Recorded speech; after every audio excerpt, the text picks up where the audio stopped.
gran historia de la Guerra Civil Española.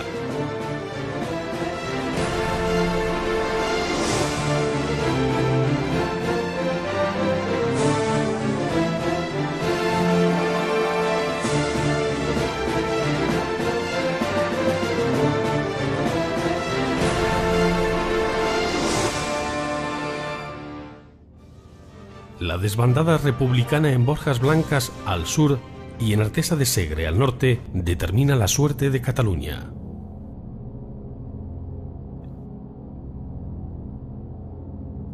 La resistencia republicana va transformándose en contención y posteriormente en retirada.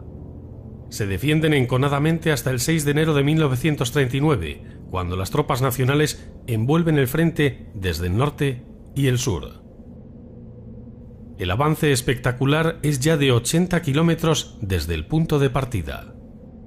La batalla que presentan los republicanos es meramente defensiva: frentes rotos, tropas dispersas, soldados que huyen. Todas las poblaciones catalanas van cayendo en manos franquistas como piezas de un dominó. El camino hacia Barcelona se va despejando. Negrín toma medidas de urgencia. Moviliza un nuevo grupo de reemplazo que incluye a los ciudadanos de ambos sexos entre 17 y 55 años. La falta de soldados con las que alimentar las filas republicanas se ha hecho tan angustiosa que durante los últimos meses han sido llamados presos, desertores y emboscados. El puerto de la ciudad condal se convierte en un objetivo básico para la aviación nacional. El 14 de enero comienza la segunda fase en la ofensiva sobre Cataluña. Las tropas navarras de Solchaga hacen un movimiento envolvente hacia el sur, apuntando claramente hacia Tarragona. No hay resistencia republicana. Ya no les quedan reservas morales.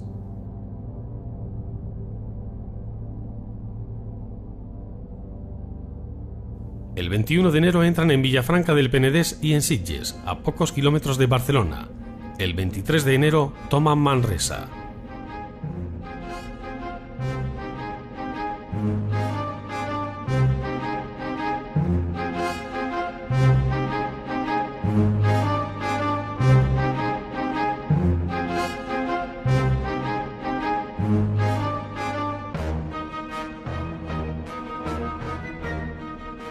La defensa de Barcelona queda en manos de 3 cuerpos de ejército republicanos.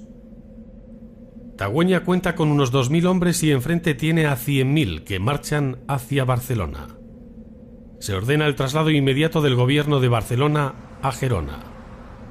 Azaña, presidente de la República, huye de Tarrasa a Llavaneres y de ahí a Peralada, mientras que Negrín y el gobierno en pleno se retiran a Figueras. Las relaciones entre los dos presidentes son cada vez más tensas. Azaña quiere la paz y Negrín resistir hasta el final. El 26 de enero las fuerzas de Solchaga y Yagüe atraviesan el río Llobregat sin encontrar oposición y entran en la ciudad. Los tanques nacionales desfilan por la diagonal y desembocan en la plaza de Cataluña, ante la nula resistencia republicana. Barcelona se entrega. Y van llegando a la frontera multitud de soldados del ejército popular, unos 120.000 hombres a los que los franceses ordenan que abandonen sus armas si quieren ser acogidos en Francia.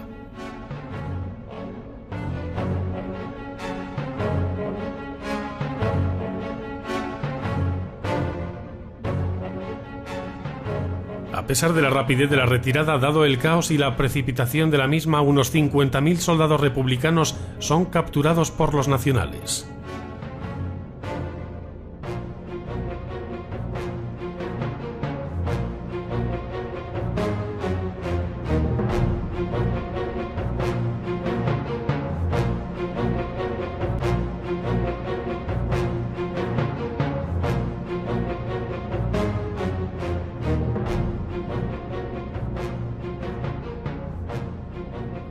Menorca, la única isla de las Baleares que ha permanecido al lado de la República durante toda la guerra, es sentenciada tras la caída de Barcelona. El 3 de febrero, 33 aviones con base en Mallorca sobrevuelan la isla. lanzando millares de proclamas incitando a la rendición en un plazo de 8 días, prometiendo a cambio que podrán abandonar la isla cuantos deseen. Finalmente, el 9 de febrero de 1939, Menorca pasa a territorio nacional.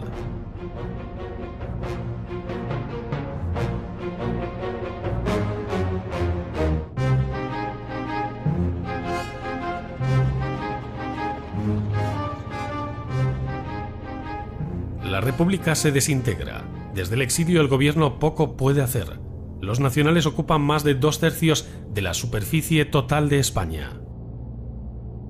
El domingo 12 de febrero el coronel Segismundo Casado trata de negociar la paz con el Ejército Nacional.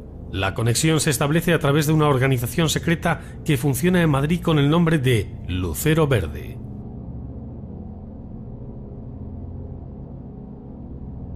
Su jefe máximo es el teniente coronel José Centaño, uno de los principales espías de Franco en Madrid.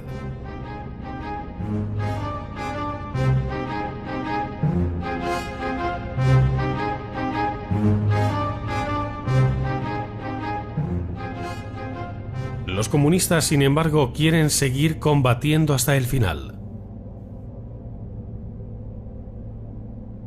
La situación en Madrid es desesperada. Tras casi 3 años de asedio, bombardeos diarios y depuraciones internas, la población está extenuada. Sin víveres ni material bélico, la capacidad defensiva de la ciudad es mínima.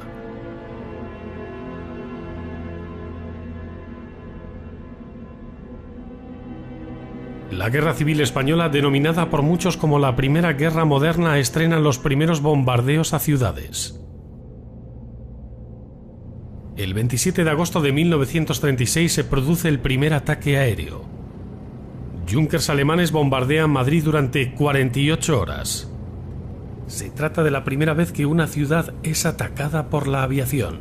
Todos los barrios, excepto el de Salamanca, donde los nacionales saben que se encuentran muchos de los suyos, y la mayoría de las legaciones diplomáticas, son bombardeados casi a diario. Las autoridades refuerzan los destacamentos de bomberos y operarios municipales encargados de las labores de desescombro.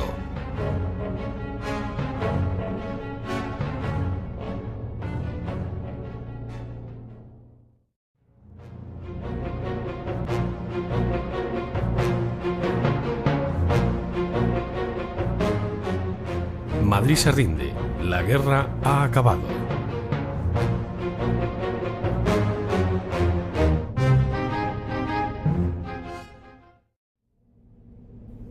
El 12 de noviembre de 1936 entra en vigor la cartilla de racionamiento. La República se organiza para mitigar el hambre. Se crean los comedores populares. El primero de ellos se instala en el Hotel Ritz de Madrid.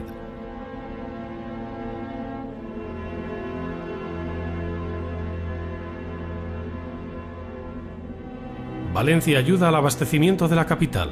La carretera que une a ambas ciudades sirve de cordón umbilical y por ella llegan naranjas, chufas y toneladas de arroz.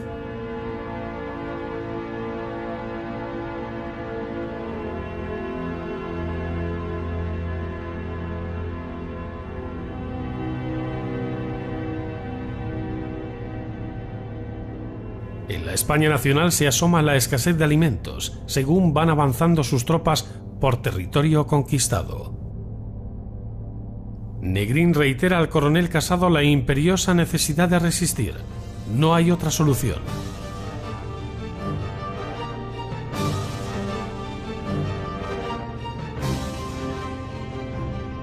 Pero Casado busca entablar negociaciones con Franco, firmar una paz honrosa y obtener garantías de que no habrá represalias masivas contra los vencidos. En dichas negociaciones pide que sean perdonados todos los militares y civiles ajenos a delitos de sangre. Las piezas claves de esta conspiración son el líder socialista moderado Julián Besteiro, los anarquistas y la mayoría del PSOE. Ese mismo día, desde Francia, el general Rojo presenta su dimisión ante Azaña. Franco, por su parte, sabe que la victoria se producirá en cuestión de semanas. La petición de rendición tiene que ser inmediata, total e incondicional.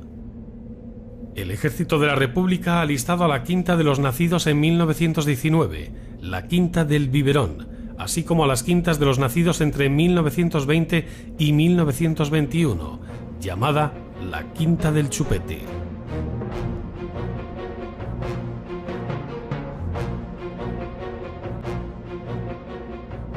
La última convocatoria, la llamada de El Colorín Colorado, provoca una aluvión de deserciones. Mejor esconderse. Total, el final de la guerra debe ser cosa de días.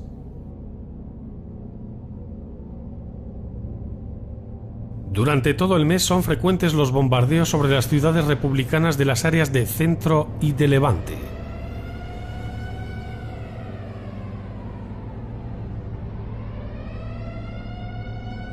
A finales de febrero comienzan a llegar al cuartel general de Burgos telegramas de miembros de la Quinta Columna, organizados en la clandestinidad, bajo protección diplomática y en contacto secreto con Franco. Momento óptimo para ofensiva final. Urge aprovechar el caos. Stop. Negrín releva a la cúpula militar debido a posibles maniobras golpistas. Este hecho obliga a Casado a precipitar el golpe, que cuenta con el respaldo de anarquistas y socialistas, sublevándose contra el presidente del gobierno. Los únicos leales a Negrín y al gobierno de la República son los comunistas, que no quieren abandonar la lucha. El 27 de febrero los gobiernos de Francia y Gran Bretaña reconocen oficialmente al gobierno de Franco.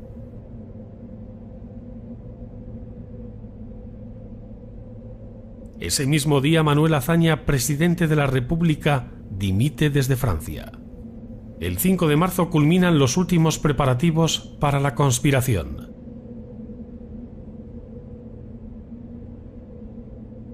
Madrid y Cartagena son los dos escenarios principales del anunciado final.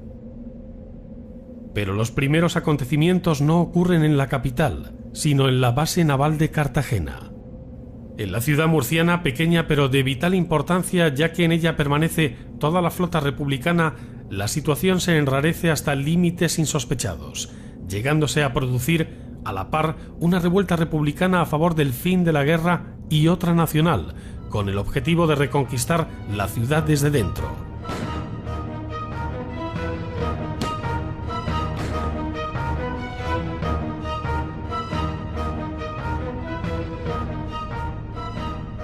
El almirante republicano Buiza, contrario a los deseos de Negrín de resistir a toda costa, amenaza que, de no negociarse inmediatamente la paz, se hará a la mar con la flota y se internará en un puerto neutral.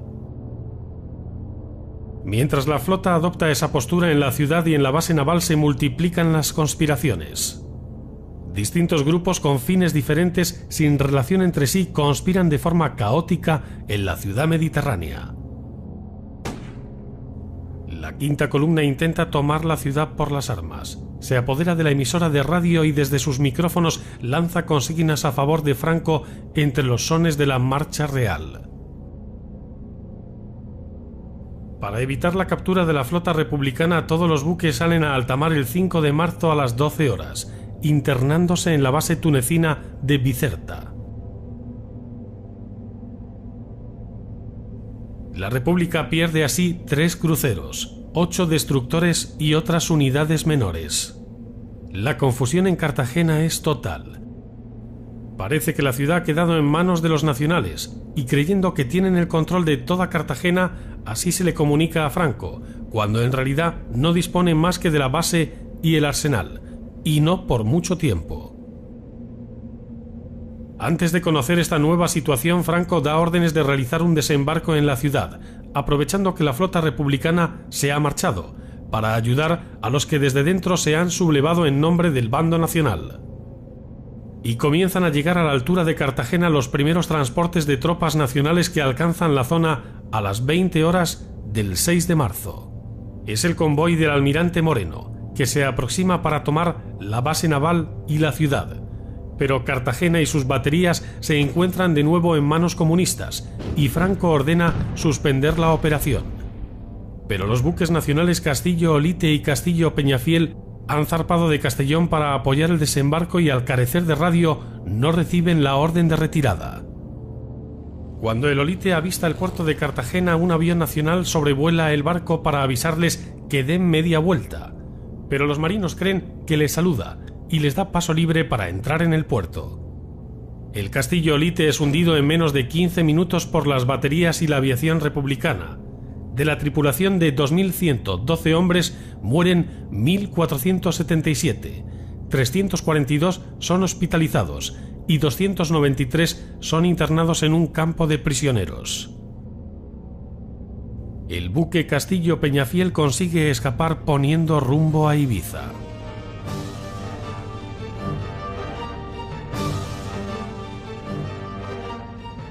Mientras el caos se apodera de Cartagena, Casado crea en Madrid un nuevo Consejo Nacional de Defensa con Besteiro, al que se suman socialistas, anticomunistas y anarquistas como Cipriano Mera.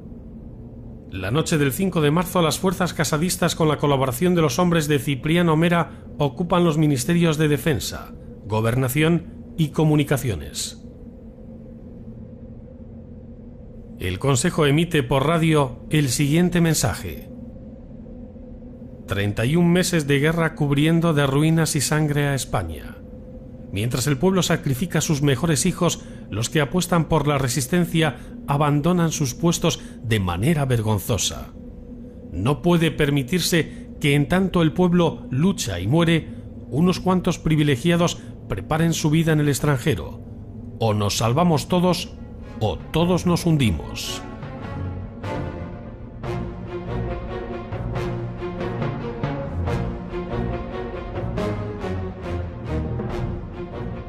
Negrín, que se encuentra en Elda, Alicante, llama consternado a Casado. ¿Qué ocurre en Madrid? Me he sublevado contra usted, le responde Casado. El 6 de marzo, Negrín, su gobierno y los dirigentes comunistas abandonan el país, a pesar de que sus camaradas madrileños llevan varias horas luchando contra Casado. Madrid se convierte entre el 5 y el 13 de marzo de 1939 en el centro del drama. Es otra guerra civil dentro de la propia guerra. Casadistas y comunistas se enzarzan en una refriega desesperada con fusilamientos por ambas partes. Las tropas comunistas cierran todas las entradas a Madrid, pero la superioridad de los golpistas es evidente. Se le suman 12 batallones especializados en la lucha callejera y el resto de tropas se sitúa en los barrios céntricos de Madrid. Aviones de la base de Albacete bombardean las columnas comunistas y al cuartel general de la Resistencia, Villa Eloísa, situado en Ciudad Lineal. Los madrileños lo ven de lejos. Cansados, tras 32 meses de guerra, solo desean que acabe cuanto antes, sea cual sea el desenlace.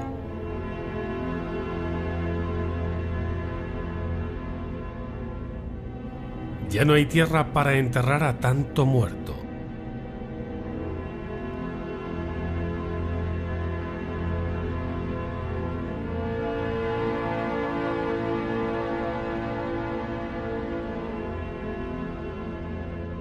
La República Española tiene sus días contados.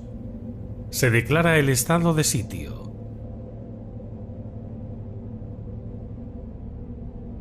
Francotiradores de ambos bandos se disparan desde los edificios.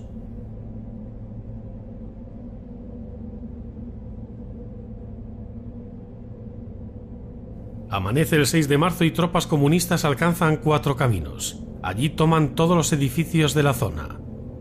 El 7 de marzo la lucha continúa en diversos lugares de la ciudad. El cuarto cuerpo de ejército de Mera inclina la balanza hacia Casado.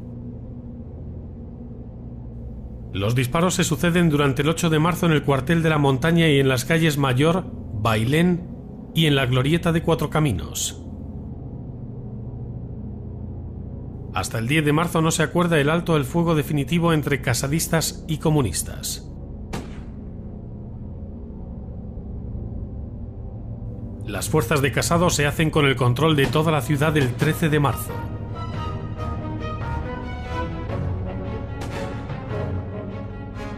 La revuelta provoca más de 2.000 muertos y cientos de comunistas detenidos.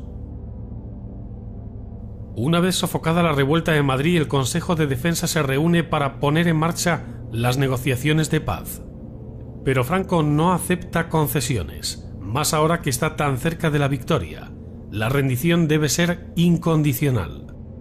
El 15 de marzo las tropas alemanas invaden el territorio checo contiguo a los Sudetes. Un gobierno checo pronazi sustituye al legítimo. El general Franco prepara el asalto final a todo el territorio que aún no se ha rendido, principalmente Castilla la Nueva y Levante. El 25 de marzo se pone en marcha la última gran ofensiva, pero las tropas no necesitan efectuar un solo disparo. Ya no avanzan, pasean. Los frentes están deshechos.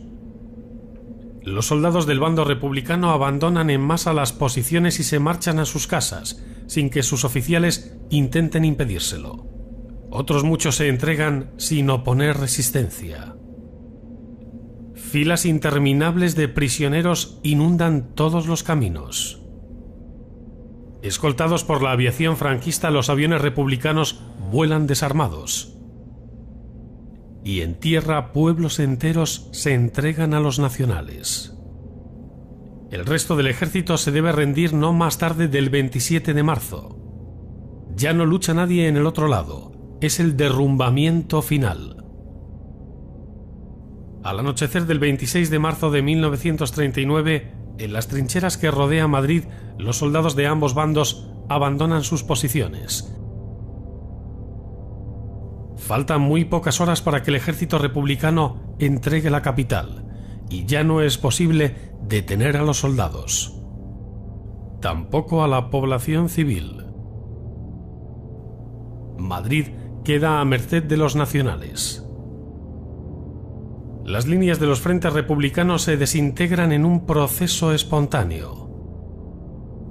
Los ejércitos de Extremadura y Andalucía son los primeros en deponer las armas.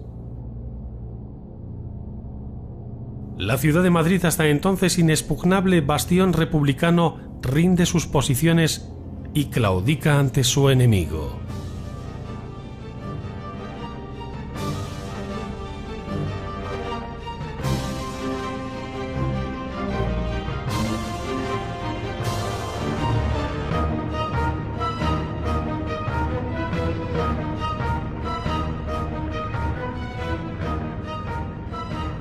Ha estado padeciendo atrocidades y tragedias durante 32 meses. Ha pasado hambre, ha sido testigo de matanzas espeluznantes. Ha sufrido como nadie.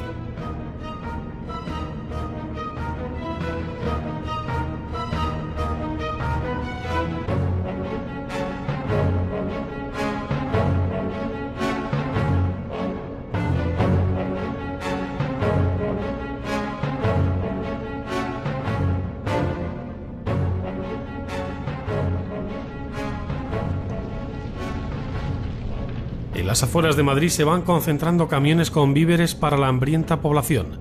Es la mejor tarjeta de visita de los nacionales ante unos ciudadanos famélicos.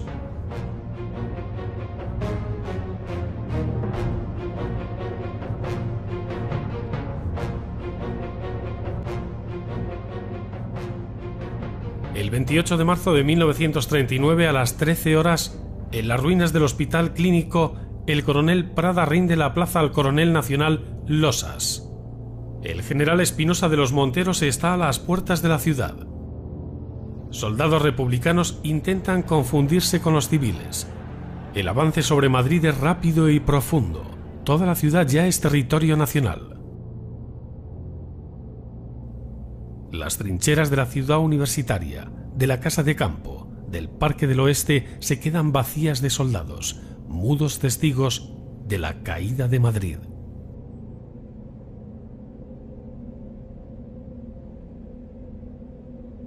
Mientras esto ocurre, van llegando a las ciudades costeras de Levante, Murcia y Almería, todavía en poder republicano, miles de refugiados que se amontonan en los puertos a la espera de poder embarcar.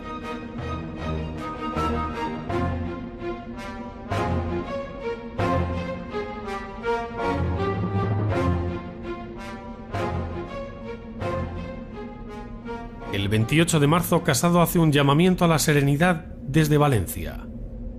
La evacuación de refugiados está prevista a través de los puertos de Valencia, Alicante, Cartagena y Almería, con barcos suficientes para todos. En Madrid desfilan grupos de muchachas por las calles con camisas azules cantando El cara al sol. En numerosos balcones empiezan a exhibirse banderas rojigualdas. La quinta columna va ocupando edificios oficiales y emisoras de radio. Los refugiados de las embajadas se echan a la calle gozosos. Otros miles de madrileños observan en silencio la entrada de los nacionales. El rompeolas de todas las Españas, como llamó Antonio Machado a Madrid, se rinde sin apenas lucha.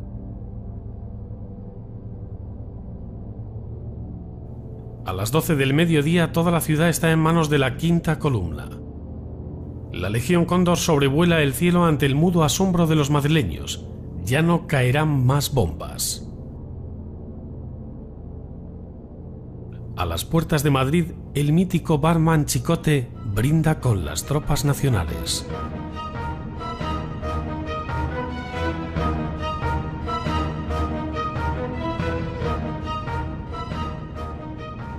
Los frentes se derrumban.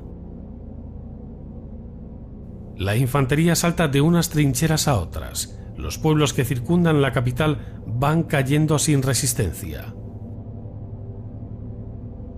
La guerra está a punto de acabar.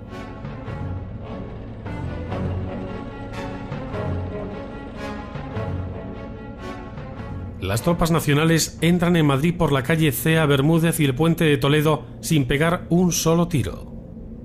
Los milicianos que tan valientemente habían defendido la capital en noviembre de 1936 se entregan masivamente llevando banderas blancas.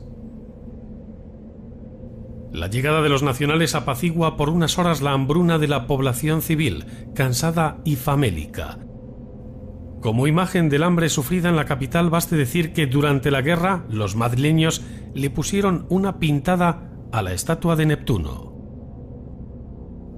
Si no me dais de comer, quitarme el tenedor. Julián Besteiro, el político socialista, espera a los nacionales, compartiendo la suerte de miles de madrileños. Junto a él, algunas personalidades más como Melchor Rodríguez, el Ángel Rojo, la persona que detuvo las matanzas de Paracuellos y Alcalá. No me voy de Madrid, correré la misma suerte que este pueblo sin igual, tan grande y heroico en el sacrificio. En el resto de frente, los soldados republicanos van abandonando sus posiciones. Por la noche, Murcia y Ciudad Real ya se encuentran en manos nacionales. Desde la caída de Madrid, la ofensiva es un paseo militar y se van ocupando provincias enteras sin hallar resistencia. Las tropas nacionales se aproximan a las inmediaciones de Valencia y ocupan Sagunto. El 29 de marzo caen las ciudades de Cuenca, Guadalajara, Ciudad Real, Albacete y Jaén. El ejército republicano se entrega en masa.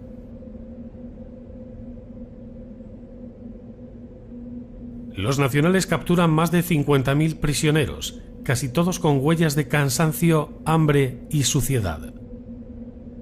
Hemos empezado a recoger más prisioneros de los que podemos soportar. El edificio de la Telefónica enseña los impactos de la artillería nacional. Madrid va cambiando de cara y de dueños. Mientras los militares de Franco pasean victoriosos por las calles, los militares republicanos marchan por la Castellana hechos prisioneros ante los mandos nacionales y la población. El 30 de marzo llegan las primeras tropas nacionales a las afueras de Valencia y Alicante. El 31 ocupan Almería, Murcia y Cartagena. Durante los días 28, 29 y 30 de marzo no dejan de llegar masas de refugiados y entre ellos miles de soldados armados al puerto de Alicante. Alicante fue la retaguardia de la retaguardia, el último territorio de la República. Cerca de 12.000 personas entre civiles y soldados se agolpan en el muelle el 30 de marzo esperando los barcos que nunca llegarán. Las esperanzas están puestas en buques franceses e ingleses. Al amanecer del día 31, los refugiados ven aproximarse un barco, pero no es francés, sino un buque nacional, el Júpiter. Al mismo tiempo, el CTV italiano rodea el puerto. La ratonera de Alicante termina por cerrarse.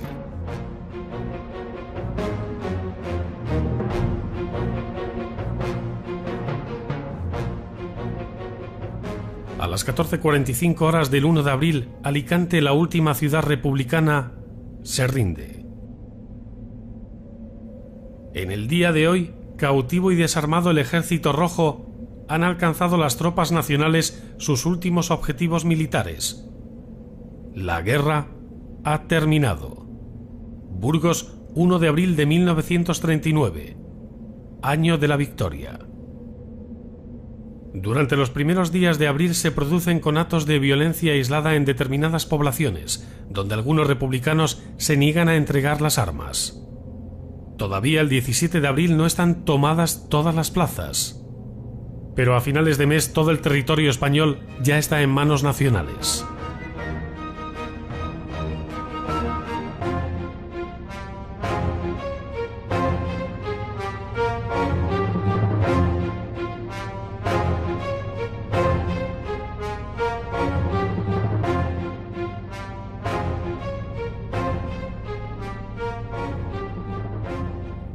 El Departamento de Auxilio Social no da abasto estos primeros días en Madrid y el resto de ciudades ocupadas. Los niños vuelven a descubrir la estatua de la Cibeles. La bandera rojigualda ondea en el Palacio de Comunicaciones de la Plaza de Cibeles. Los vencedores están exultantes llenando bares, restaurantes, plazas y calles. Simpatizantes o no, Madrid se echa a la calle para festejar el fin de la guerra. Aquellos que durante la contienda estuvieron escondidos salen de su cautiverio. Quintacolumnistas y falangistas salen de la clandestinidad. Cientos de personas saludan con el brazo en alto a los soldados nacionales que atraviesan en camiones la Puerta del Sol. En toda España se celebra el final de la guerra. Los miles de desplazados por la contienda y la miseria vagan por carreteras y caminos. Algunos vuelven a sus localidades de origen, otros sin destino siguen caminando. El país está arrasado. En ambas retaguardias de la Guerra Civil Española se van a cometer las mayores crueldades. El crimen sin freno será la mejor forma de saldar deudas, envidias y por supuesto de acabar con el adversario político.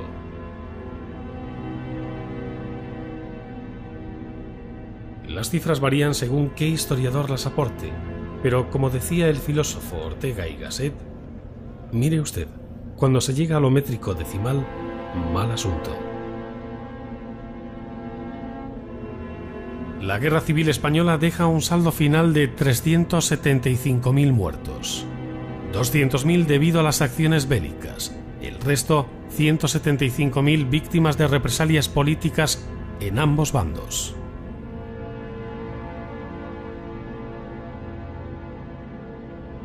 En los casi 3 años de contienda y especialmente en los primeros meses de guerra, habrá que lamentar millares de asesinatos en ambas retaguardias, que nada tendrán que ver con los ideales, y sí en cambio con el odio, la envidia y la crueldad de quienes los cometerán con absoluta impunidad.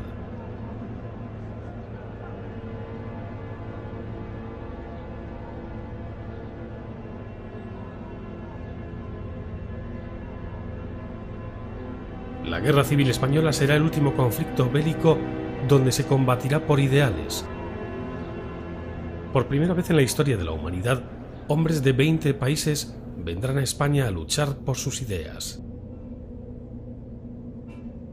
Nombres como Jarama, Guadalajara, Belchite o Ebro permanecen hoy en la memoria colectiva de españoles y extranjeros. será uno de los acontecimientos históricos que más pasiones levantarán tanto en España como en el resto del mundo.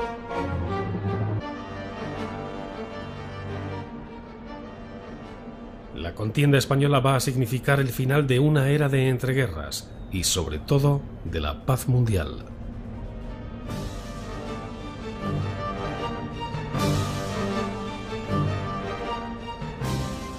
El mundo occidental va a ser testigo del enfrentamiento de la democracia, el fascismo y el comunismo. La mayoría de los muertos de la Guerra Civil Española serán anónimos, no pertenecen a nadie y son de todos.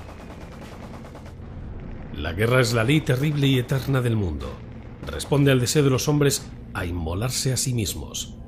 Las guerras no cesarán, aunque sean odiosas, porque no son una invención, son una intuición humana. Joseph de Maistre.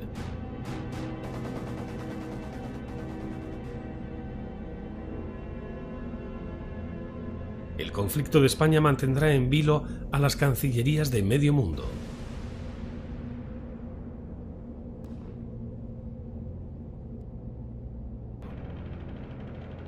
España se convertirá en un magnífico campo de pruebas para evaluar el rendimiento de nuevos armamentos y tácticas militares para la futura contienda mundial. La Guerra Civil Española marca el primer antecedente de la Segunda Guerra Mundial, el fin de una época bélica y el comienzo de las guerras modernas.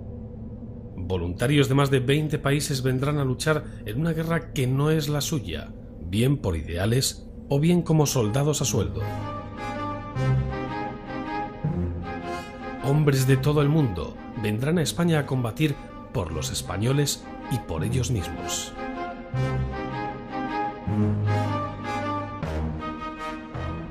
España se va a poblar de miles de hombres y mujeres sin destino, sin hogar y con un futuro incierto.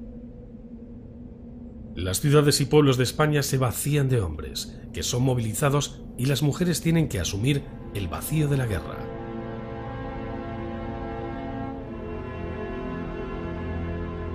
Como casi siempre a lo largo de la historia, y más en particular en las guerras, ellas se harán cargo de la vida cotidiana, mientras los hombres se van al frente a luchar. En un papel humilde y silencioso serán las que más van a sufrir la ausencia de los seres queridos, destinados a los frentes de combate y la separación de los familiares situados en el otro lado. Habrá madres que tendrán un hijo en cada bando y en edad militar, con la incertidumbre de que la fatalidad los ponga frente a frente. Caras sin color que emigran de los campos del sur, niños, viejos, mujeres que fueron la flor del pueblo y que hoy son flores marchitas. Empujados por la miseria y la metralla, miles de refugiados vagarán por los campos españoles según vaya avanzando la guerra.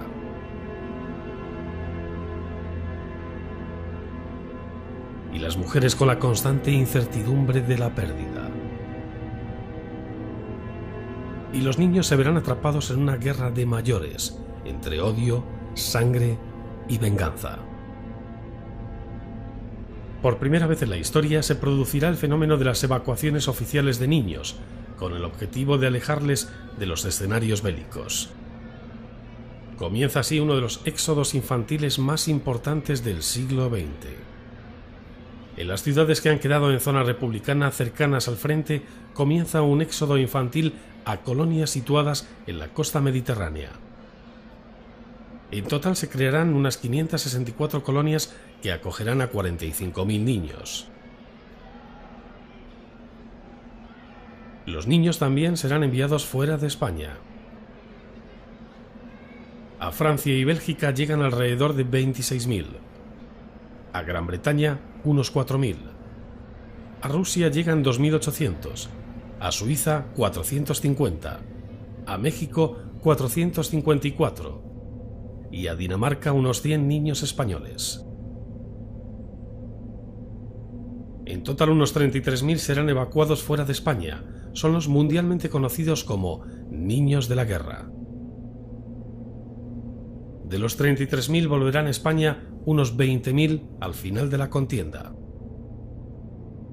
Los que se queden en España sufrirán los rigores de la guerra, dejando un saldo de 130.000 víctimas infantiles.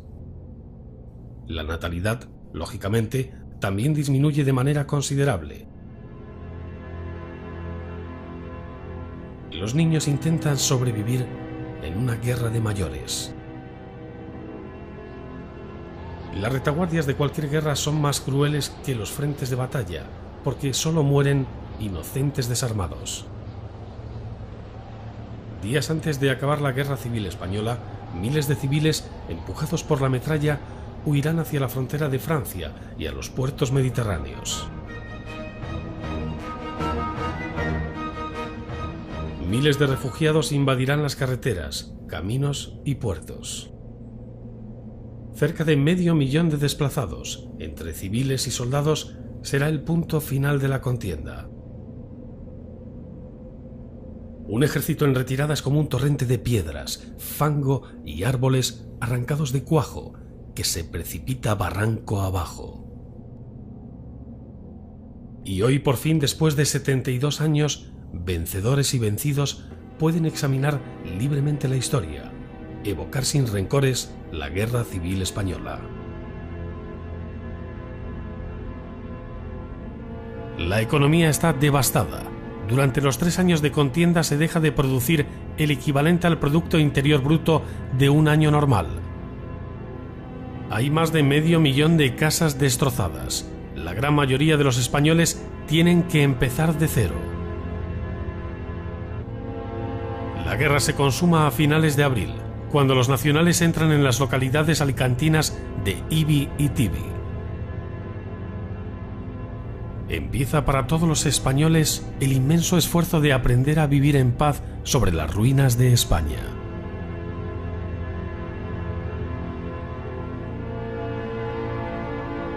Cinco meses después del final de la Guerra Civil Española, estalla la Segunda Guerra Mundial.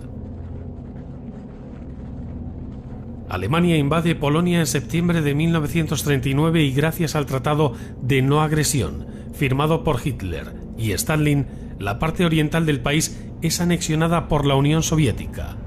Francia e Inglaterra declaran la guerra a Alemania. El mundo vuelve a ser un lugar peligroso para vivir.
La defensa de Barcelona queda en manos de 3 cuerpos de ejército republicanos. Tagüeña cuenta con unos 2.000 hombres y enfrente tiene a 100.000 que marchan hacia Barcelona. Se ordena el traslado inmediato del gobierno de Barcelona a Gerona. Azaña, presidente de la República, huye de Tarrasa a Llavaneres y de ahí a Peralada, mientras que Negrín y el gobierno en pleno se retiran a Figueras. Las relaciones entre los dos presidentes son cada vez más tensas. Azaña quiere la paz y Negrín resistir hasta el final. El 26 de enero las fuerzas de Solchaga y Yagüe atraviesan el río Llobregat sin encontrar oposición y entran en la ciudad. Los tanques nacionales desfilan por la diagonal y desembocan en la plaza de Cataluña, ante la nula resistencia republicana. Barcelona se entrega. Y van llegando a la frontera multitud de soldados del Ejército Popular, unos 120.000 hombres a los que los franceses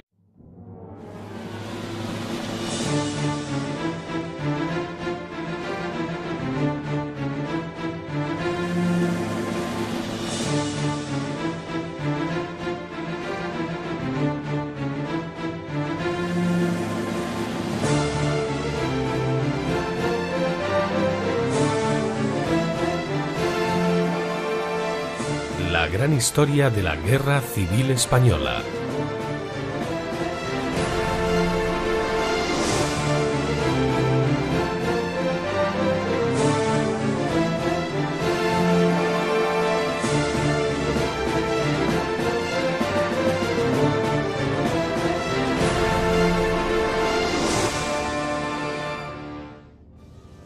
La desbandada republicana en Borjas Blancas al sur y en Artesa de Segre al norte determina la suerte de Cataluña.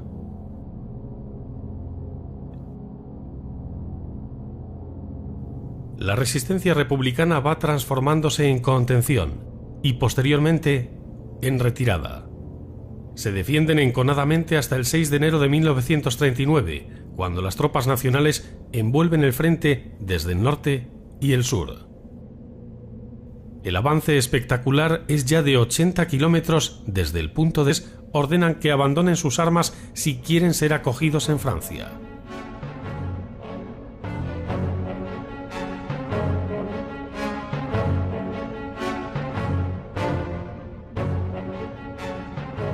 A pesar de la rapidez de la retirada, dado el caos y la precipitación de la misma, unos 50.000 soldados republicanos son capturados por los nacionales.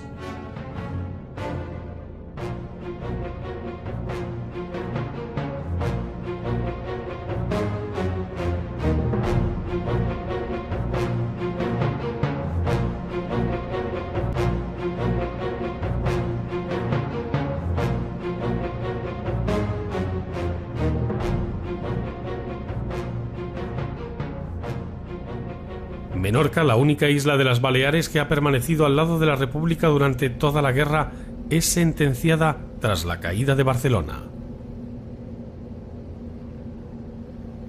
El 3 de febrero, 33 aviones con base en Mallorca sobrevuelan la isla, lanzando millares de proclamas incitando a la rendición en un plazo de 8 días, prometiendo a cambio que podrán abandonar la isla cuantos deseen. Finalmente, el 9 de febrero de 1939, Menorca pasa a territorio nacional.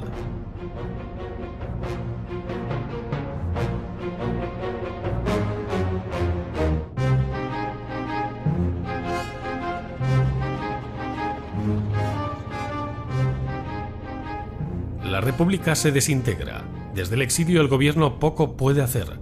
Los nacionales ocupan más de 2/3 de la superficie total de España. El domingo 12 de febrero el coronel Segismundo Casado trata de negociar la paz con el Ejército Nacional. La conexión se establece a través de una organización secreta que funciona en Madrid con el nombre de Lucero Verde.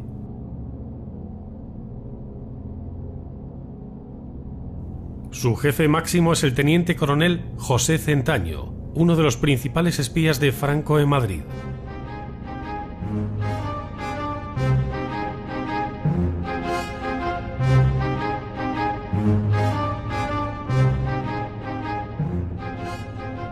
Los comunistas, sin embargo, quieren seguir combatiendo hasta el final. La situación en Madrid es desesperada. Tras casi 3 años de asedio, bombardeos diarios y depuraciones internas, la población está extenuada. Sin víveres ni material bélico, la capacidad de partida. La batalla que presentan los republicanos es meramente defensiva: frentes rotos, tropas dispersas, soldados que huyen. Todas las poblaciones catalanas van cayendo en manos franquistas como piezas de un dominó. El camino hacia Barcelona se va despejando. Negrín toma medidas de urgencia. Moviliza un nuevo grupo de reemplazo que incluye a los ciudadanos de ambos sexos entre 17 y 55 años. La falta de soldados con las que alimentar las filas republicanas se ha hecho tan angustiosa que durante los últimos meses han sido llamados presos, desertores y emboscados. El puerto de la ciudad condal se convierte en un objetivo básico para la aviación nacional. El 14 de enero comienza la segunda fase en la ofensiva sobre Cataluña. Las tropas navarras de Solchaga hacen un movimiento envolvente hacia el sur, apuntando claramente hacia Tarragona. No hay resistencia republicana. Ya no les quedan reservas morales.